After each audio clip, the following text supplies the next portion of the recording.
Thank you. So I thought I would present at this Congress work that is being done in my group on quantum superposition of black holes and space-times. And the main result is in this physical review letter, but it's work with several people in my group. Jamila Arabachi, a now graduated master's student, Matthew Robbins, former PhD, Sandiki Soryat Maja, who's a current PhD student, and collaborators Josh Fu and Magdalena Zeik.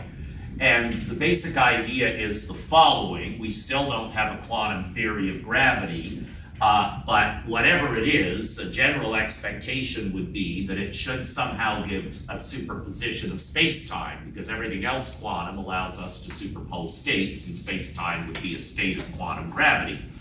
And what we want to look at here specifically is black hole superposition, which goes back probably to an expectation one would get from the Wheeler-DeWitt equation. But in general, it would be complicated to do this because the curvature isn't constant. And if we want to probe it, as we will see, Whiteman functions of fields in such space-times have to be described in terms of mode superpositions.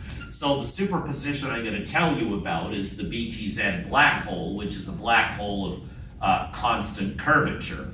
And we will be able to superpose it using methods we developed from de Sitter space that I'll describe. And when I say probe the space-time, I'm referring to quantum detectors, which are model systems that couple to quantum fields. And so they give us an operational approach to understanding what the properties of quantum fields are, their entanglement structure, their excitations that they induce, and so on. The actual example in the real world is that of an atom. You can regard an atom as a detector that responds to the quantum electromagnetic field. When it absorbs a photon, then it gets excited, the electron jumps up a level.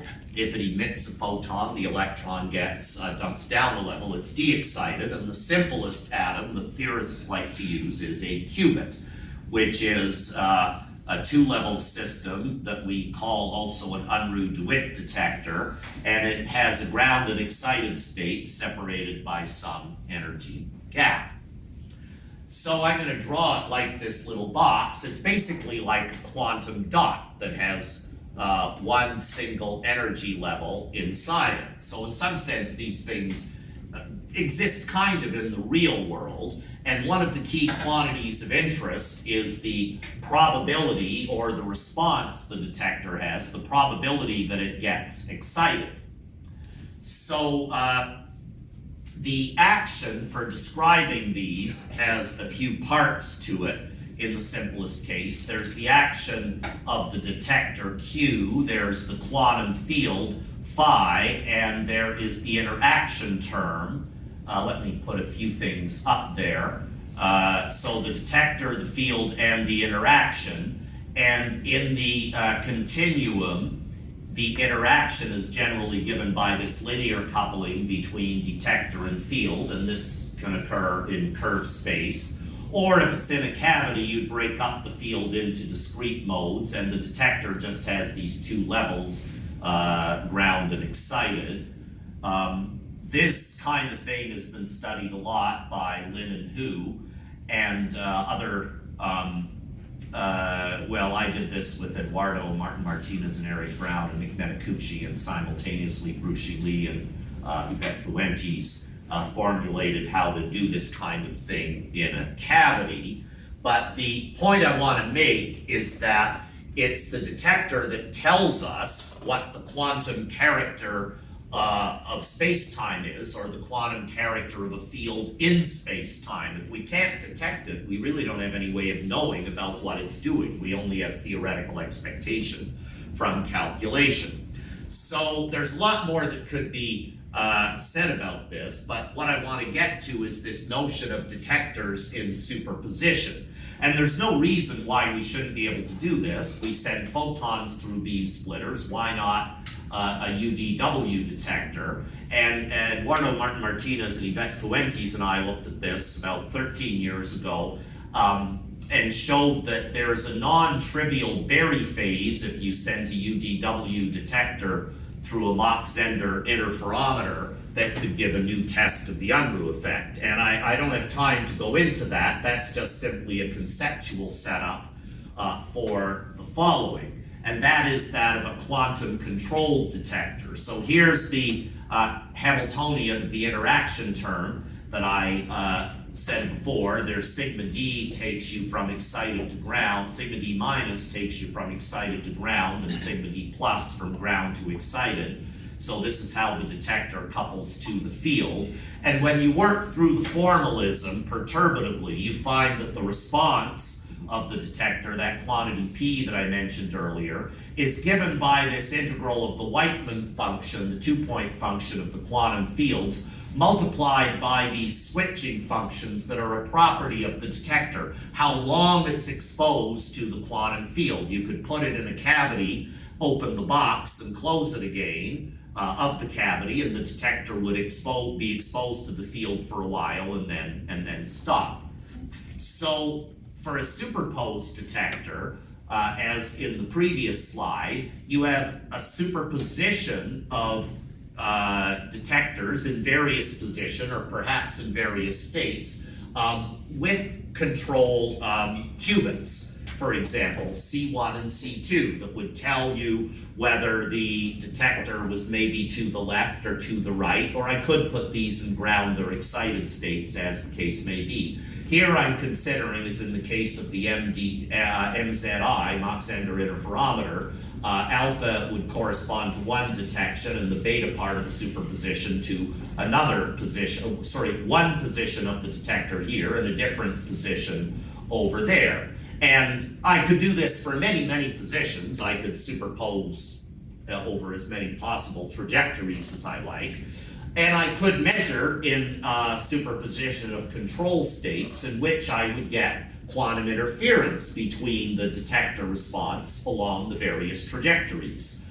And that would be given by this quantity here, where Wji is the two-point function of the field on the jth trajectory with the ith trajectory. So what we find is that these things exhibit interference. And what we looked at, Josh and Magdalena and I, and also with Sho Ono, is a superposition of accelerated trajectories, parallel, anti-parallel, or accelerations of different magnitudes. So each of these trajectories individually would exhibit the Unruh effect. The temperature would be proportional to the acceleration. But when you superpose them, we discover that this is not the case, that the quantum interference destroys the thermality of the response. And what that means is that a superposed detector gains additional information about a quantum field that it otherwise would not have. So, for example, if you have superposed detector, a single detector in superposition in a thermal bath, you get this kind of response. That's the vertical axis as a function of the detector gap and the amount of time it's exposed to the field. But if you put it in a de Sitter space of the same temperature, you get a different response, as this graph shows right over here. It's markedly different as a function of gap and exposure. So Gibbons and Hawking showed a long time ago that a single trajectory all by itself cannot distinguish between these two cases. But what this shows is a superposed trajectory can. So this led us to consider the following. We thought, well, if you have superpositions of a stationary trajector or a trajector moving along different trajectories in one space-time, you can use the formalism of quantum reference frames to put the detector along a single trajectory in a superposition of space-times that are diffeomorphic to one another, and it works like this. You have the detector, say, in the ground state, the vacuum state of the space-time you like, here de Sitter space, and you have the trajectory along, the detector along trajectory psi, or psi displaced by a diffeomorphism, say a translation or a rotation.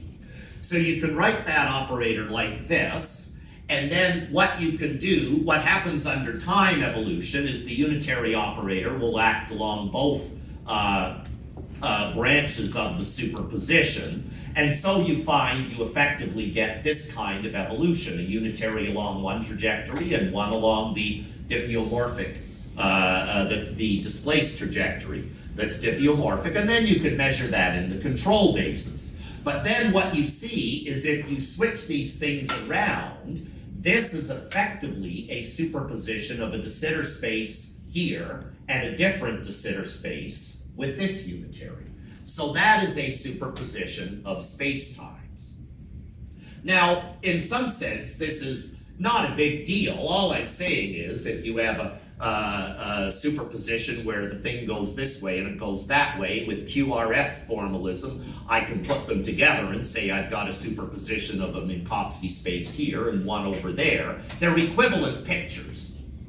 But the conjecture we have is this. Let's say you have de Sitter space, here it's hyperboloid, and then you do a diffeomorphism where you just rotate the hyperboloid by some angle, then you would get this kind of thing here. And they are equivalent. These two things are equivalent to a detector on a superposition of two different angular trajectories. But our conjecture is you can do this even when they are not diffeomorphic. In other words, the expectation of quantum gravity is that this kind of thing should be what you get, even if they are not related by a diffeomorphism.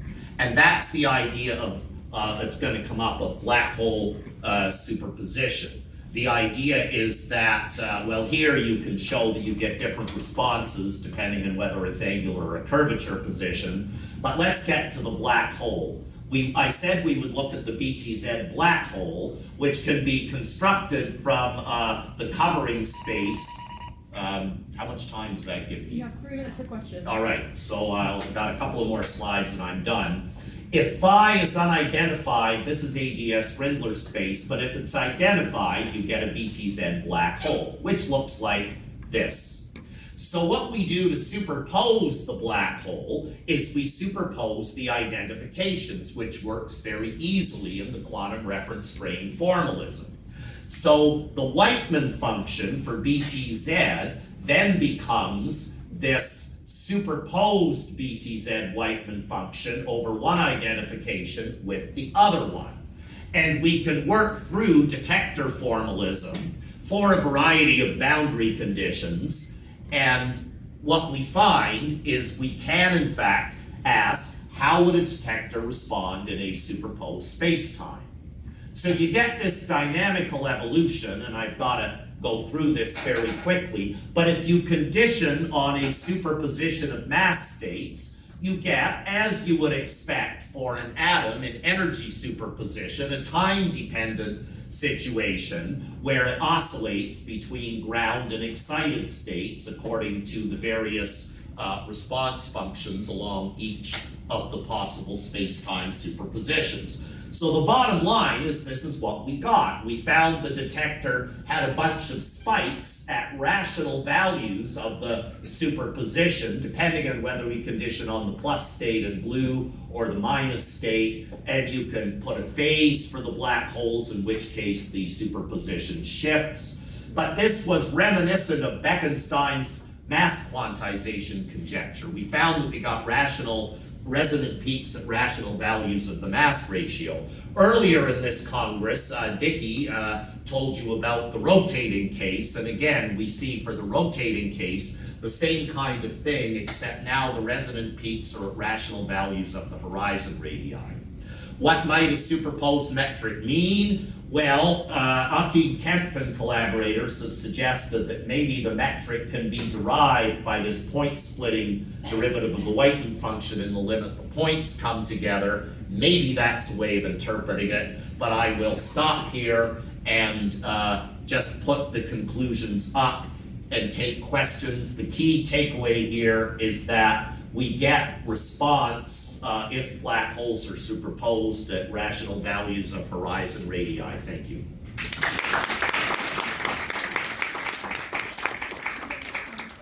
We have time for one quick question. So Sorry, If you have two detectors that are superposed, that looks like a physical thing, but I think two diffeomorphic equivalent spacetimes are basically the same spacetimes. So how do we match two different? well, so the logic is a detector along two branches in a space-time, if they're related by a diffeomorphism, as they sort of would have to be, the quantum reference frame formalism tells you you can make it the same trajectory in a superposition of diffeomorphically equivalent spacetimes. That's no big deal, it's just one way of looking at it versus of another. The conjecture from quantum gravity is that you can do this even if they are not diffeomorphically related. Now, we don't know if that's true. It's a bit like having a Bohr atom before quantum physics. But if quantum gravity doesn't allow this, there better be a good reason why. Thank you so much.